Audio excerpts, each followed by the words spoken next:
So Squid Game Season 3 is coming out on Netflix in only a couple of weeks, and one thing I really want to discuss is the matter of the frontman. Because I think at this point in the show, he's probably the most interesting character in the show. Number one, because we know the least about him. He's the most mysterious. Like, we know just enough about him to make him very interesting. I'm excited to see how they're going to handle that in Season 3.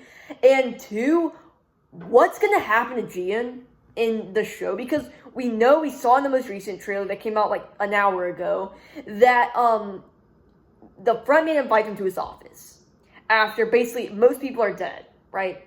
And we know what the last two games are going to be because we've seen them in the previous trailers. Now, what I'm excited for is how are they going to handle all that? Because number one, the frontman, we know we're going to get a flashback of when he became the frontman of a picture we saw, just a promotional picture of the film, just showing a picture from the show.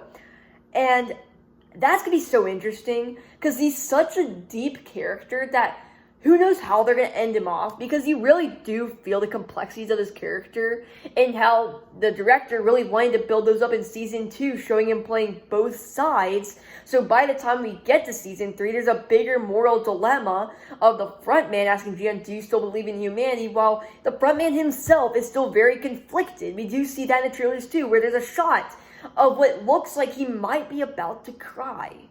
Because moral conflictions are the biggest theme of the show at this point. And that is going to drive the rest of Season 3 into the end of the show. Because it's going to be the moral complexities of the frontman. What does he do in this situation? Basically, he got his taste of what it's like to actually be a decent person, not be the frontman. He's kind of addicted to it now. He kind of likes that. He cares for Jian now. And not probably, he's going to carry him through the rest of the games, is the frontman. He's probably going to make little exceptions like, oh yeah, he is. Well, make some coincidences that Jian to survive, because he knows that the fight is between Jian and the frontman. He knows between himself and what he used to be, what he was in Season 2, just shown as a kind of more projected version of that. Kind of what he was like in 2016 before he became the frontman. When he was playing those games, he feels Jian was him in a previous life, or he went down another path, and that could have been Jian. And so the moral complexities of that are going to be incredible, I think, and the potential of that is amazing. Like, what do I think is going to be the ending of Season 3? Well, we obviously know the frontman's brother will end up infiltrating the games, okay? We know that for a fact. Just because we've seen that in trailers. So I think he's definitely going to end up infiltrating the games. 1. 2, it's going to end up leading to a huge shootout like it did at the end of Season 2, but just a bigger version of that with, like, the police coming in, you know.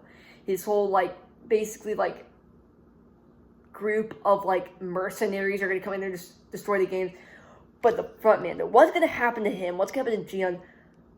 I'm really excited because we did see in some interviews that, they are kind of like beating around the bush of what's going to happen in the role of the frontman and then Jian, how those are connected. Because we know they very much are at this point, just through interviews, through theories that have been basically confirmed at this point.